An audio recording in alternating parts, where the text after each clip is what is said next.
자녀들아, 주 안에서 너희 부모에게 순종하라. 이것이 옳으니라. 내 아버지와 어머니를 공경하라. 이것은 약속이 있는 첫 계명이니 이로써 내가 잘되고 땅에서 장수하리라. 또 아비들아, 너희 자녀를 노엽게 하지 말고 오직 주의 교훈과 훈계로 양육하라. 종들아, 두려워하고 떨며 성실한 마음으로 육체의 상전에게 순종하기를 그리스도께 하듯 하라. 눈 가림만 하여 사람을 기쁘게 하는 자처럼 하지 말고 그리스도의 종들처럼 마음으로 하나님의 뜻을 행하고 기쁜 마음으로 섬기기를 주께 하듯 하고 사람들에게 하듯 하지 말라. 이는 각 사람이 무슨 선을 행하든지 종이나 자유인이나 주께로부터 그대로 받은 줄을 알미라. 상전들아, 너희도 그들에게 이와 같이 하고 위협을 그치라. 이는 그들과 너희의 상전이 하늘에 계시고 그에게는 사람을 외모로 취하는 일이 없는 줄 너희가 알미라. 끝으로 너희가 주 안에서와 그 힘의 능력으로 강건하여지고 마귀의 간궤를 능히 대적하기 위하여 하나님의 전신갑주를 입으라. 우리의 씨름은 혈과 육을 상대하는 것이 아니요 통치자들과 권세들과 이 어둠의 세상 주관자들과 하늘에 있는 악한 악의 영들을 상대함이라. 그러므로 하나님의 전신갑주를 취하라. 이는 악한 날에 너희가 능히 대적하고 모든 일을 행한 후에 서기 위함이라. 그런즉 서서 진리로 너희 허리띠를 띠고 의의 호심경을 붙이고 평안의 복음이 준비한 곳으로 신을 신고 모든 것 위에 믿음의 방패를 가지고 이로써 능히 약한 자의 모든 불화살을 소멸하고 구원의 투구와 성령의 검 곧 하나님의 말씀을 가지라. 모든 기도와 간구를 하되 항상 성령 안에서 기도하고 이를 위하여 깨어 구하기를 항상 힘쓰며 여러 성도를 위하여 구하라. 또 나를 위하여 구할 것은 내게 말씀을 주사 나로 입을 열어 복음의 비밀을 담대히 알리게 하옵소서 할 것이니 이 일을 위하여 내가 쇠사슬에 매인 사신이 된 것은 나로 이 일에 당연히 할 말을 담대히 하게 하려 하심이라. 나의 사정 곧 내가 무엇을 하는지 너희에게도 알리려 하노니 사랑을 받은 형제여, 주 안에서 진실한 일꾼인 두기고가 모든 일을 너희에게 알리리라. 우리 사정을 알리고 또 너희 마음을 위로하기 위하여 내가 특별히 그를 너희에게 보내었노라. 아버지 하나님과 주 예수 그리스도께로부터 평안과 믿음을 겸한 사랑이 형제들에게 있을지어다. 우리 주 예수 그리스도를 변함없이 사랑하는 모든 자에게 은혜가 있을지어다. 아멘. 오늘까지 에베소서 하고 다음 내일부터 다시 구약 역대상하로 이렇게 넘어가도록 하겠습니다. 에베소서 마지막 장 계속해서 그리스도 안에 있는 믿음의 사람들, 교회에서 믿음의 형제 자매들이 구체적으로 삶에서 어떻게 살아야 되는지를 이야기해 주고 있습니다. 5장에 어제 우리가 보지는 않았습니다만 가장 먼저 부부 간의 관계, 오늘 읽은 것은 부모와 자식 간의 관계, 그리고 세상에 살면서 상전과 종의 관계, 이래서 그 관계성에서 그리스도인들이 어떻게 행해야 될지 이야기해 주고 있습니다. 사실 구체적으로 썼습니다만 원리는 어찌 보면 굉장히 간단합니다. 항상 예수 그리스도와 교회의 관계를 생각해 보십시오. 머리이신 그리스도와 몸된 교회의 관계가 모든 비밀이 다 숨어 있습니다. 그래서 이 모든 관계는 사랑이라는 말로 표현되어 있고 이 사랑은 그 안에 무언가 사랑의 방법이 있습니다. 그러니까 질서가 있다는 말입니다. 부부간에도 사랑이 있는데 이 질서는 남편은 그리스도와 같이, 아내는 교회와 같이. 그래서 항상 남편에게 아내는 두 가지, 공경과 순종. 부모와 자식 간에도 마찬가지입니다. 자녀가 부모에게를 사랑할 때는 공경과 순종이라는 말을 쓰고 있고, 상전에게 종이 할 때도 그리스도께 대하듯, 주께 하듯 하는, 거기에도 공경과 순종이라는 것이 숨어 있습니다. 그리고 반대로 남편이 아내에게 할 때는 그리스도가 자기 몸을 주어 희생하여 사랑하듯이 그와 같은 사랑을, 부모가 자식에게 사랑을 할 때는 노엽게 하지 말고 하나님의 말씀으로 훈육하여 그와 같이 어찌 보면 베푼 사랑으로, 그 다음에 상전이 종을 상대를 할 때는 정말로 하나님이 대하듯 존중하여 그를 베풀며 사랑하는, 그래서 항상 사랑에는 그냥 하는 것이 아니라 질서 있게 하십시오. 그 질서는 반드시 그리스도와 교회의 관계를 생각하고 또 그리스도와 신자의 관계를 생각하고 그와 같은 관계 속에서 사랑하십시오. 이것이 사랑의 방법이다라고 구체적으로 설명해 주고 있습니다. 그래서 믿음의 형제 자매들을 대할 때도 교회 안에서는 항상 나이 드신 어르신들은 부모와 같이 대해야 되고, 그 다음에 같은 또래는 가족의 형제 자매처럼 대하라라는 것이 원리입니다.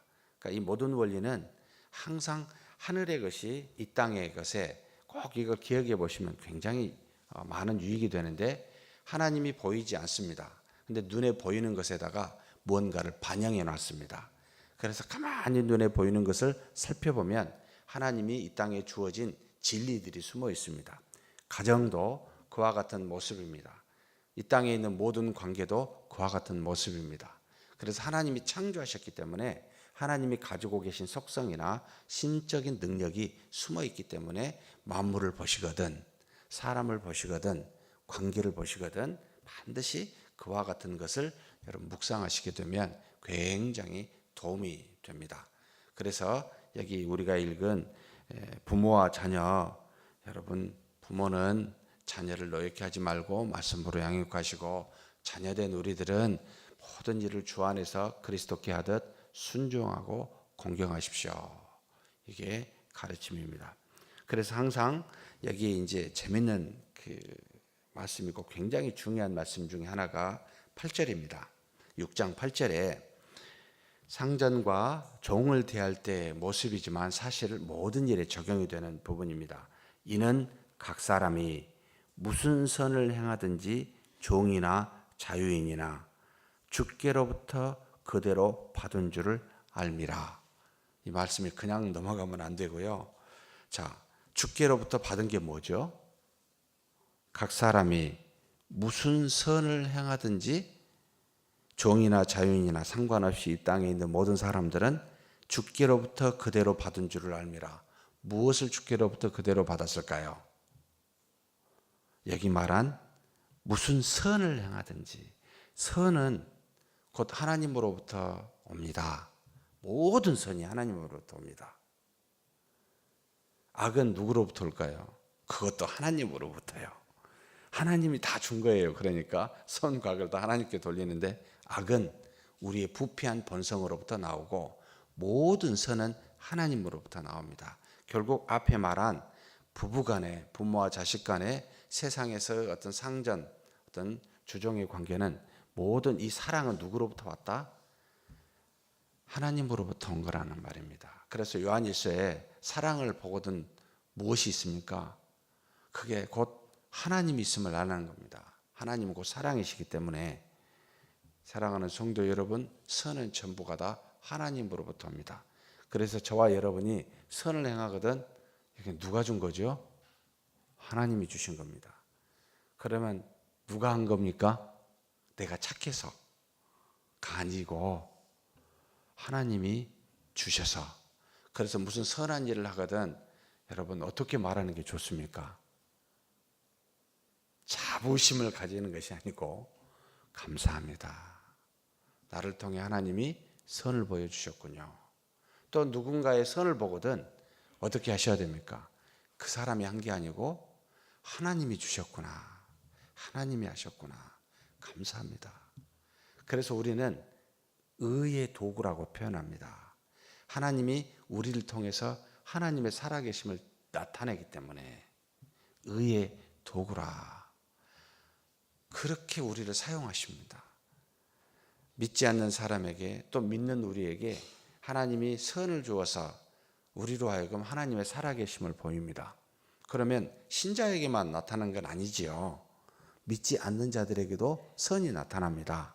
그 사람이 한 게 아니고 하나님이 그에게 역사하여 은혜를 베푸심입니다. 근데 믿지 않는 자들에게 주시는 은혜는 지속적일까요? 간헐적인 걸까요? 간헐적인 겁니다. 우리한테는 안에 계셔서 지속적으로 선을 이루도록 인도하시지만 믿지 않는 자들에게는 세상의 죄가 편만하지 않도록 하나님께서 마치 모든 자에게 이 지상에 해와 비를 주어 모두에게 혜택을 주듯이 선을 베풀어 죄가 편만하여 믿는 자로 하여금 상하지 아니하도록 누르고 계십니다. 이것을 우리는 일반 은총이라고 말합니다. 하나님께서 모든 만물을 다스리는데 우리에게는 지속적으로 선을 이루도록 인도하시고 믿지 않는 자들에게는 간헐적으로 선을 주어서 죄가 나타나지. 완전 편만하면 우리 못 삽니다. 교회 안에서도 죄가 있지만 세상에 가면 죄가 얼마나 많습니까? 막 이게 팽배해 보십시오. 정말 못 삽니다. 하나님이 누르고 계십니다. 놀라운 은혜입니다. 그래서 여러분 죄악 가운데 뭐가 있어요? 하나님의 역사가 있습니다. 그걸 보고 감사해야 됩니다. 그래서 한 200년 전에 정말 미국에 있었던 찰스 하츠나 비비 워필드라는 우리가 현재 개혁주의 신학의 마지막 사람이라고 이야기하는데 이런 분들이 표현이 이렇게 이야기를 해요. 내가 세상을 사랑한다고. 이해가 잘 안 되지만 하나님이 그 안에서 역사하기 때문에 죄가 있는 세상을 사랑한 게 아니고 죄악 가운데 역사하고 있는 하나님 때문에 나는 그래서 세상을 사랑한다고. 정말 차원이 좀 다른 신앙의 모습이죠. 여러분, 우리는 선으로 악을 이기는 빛의 자녀들입니다. 그래서 무엇이든지 어둠에 오라. 그러면 어둠이 우리 앞에 오면 어둠이 빛을 이길 수 있습니까? 없습니까? 항상 어둠이 문제가 아닙니다. 빛이 있냐 없냐의 문제입니다. 저는 우리 교회에 죄가 만약에 팽배하면은 죄인들이 많아서가 문제가 아니고 뭐가 없어서 문제예요. 선이 없어서 문제예요. 빛의 자녀가 작아서 문제예요. 빛의 자녀가 많으면 여러분 죄가 부끄러워서 잘 못 옵니다. 저절로 물러나게 되어 있습니다. 근데 부끄럽지 아니하고 당당한 죄악들이 있다는 건 우리가 아직도 빛으로서 빛나지 못하고 있는 거예요. 이것을 우리는 스스로 돌아봐야 됩니다. 어떻게 저렇게 당당하게 교회 안에서 죄를 지을 수 있지? 저 사람이 악한 게 아니고 내가 문제구나. 내가 빛이 선명하지 못하구나. 내 앞에 오면 죄가 부끄러워야 되는데 우리가 하나님 앞에 가보십시오. 어떻게 됩니까? 어떤 사람도 먼저 기쁨이 안 옵니다. 하나님을 항상 만나면 첫 번째 반응은 웃습니까? 웁니까? 꼬그라집니까? 일어섭니까? 누구든지 하나님 앞에 만나면 조그만 죄도 드러나기 때문에 그냥 꼬그라집니다. 울어버립니다. 우리 앞에 많은 죄인들이 섰을 때는 부끄러워져야 돼요. 근데 우리가 빛을 드러내지 못하니까 비슷하게 보이거든요. 당당하게 말하는 거예요. 여러분, 곳곳에서 빛을 비치는 저와 여러분이 되었으면 좋겠습니다.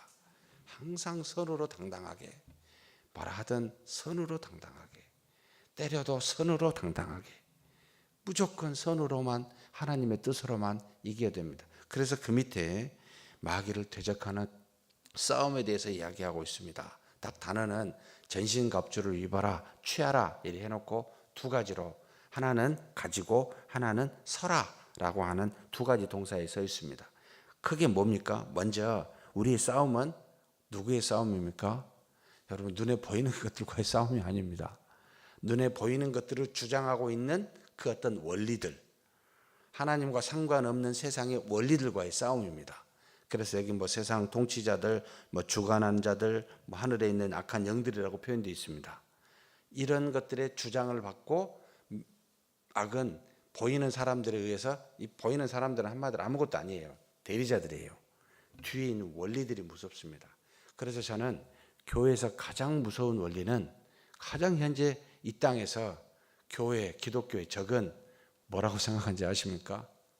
전 자본주의, 전 민주주의, 실용주의, 성경과 반하는, 그러나 현실에 가장 영향을 많이 주고 있는, 그래서 성경을 볼 때도 자본주의적 관점으로 보고 민주주의적 관점으로 보고 실용주의적 관점으로 보면 성경 말씀의 해석이 달라집니다.